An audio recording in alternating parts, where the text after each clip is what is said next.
Hi, this is ZTE Blade A53 Pro and I'll show you the fingerprint scanner test on this device.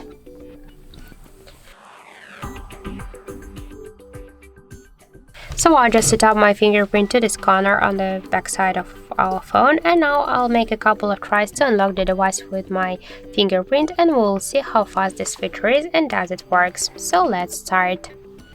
1, 2, 3, 4, 5.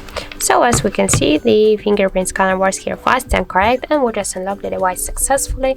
So I just want to suggest you to try this unlock method, but don't forget that the fingerprint is less secure than the passcode or pin code unlock methods. So thank you for watching, and if you find this video helpful, leave thumbs up and subscribe our channel.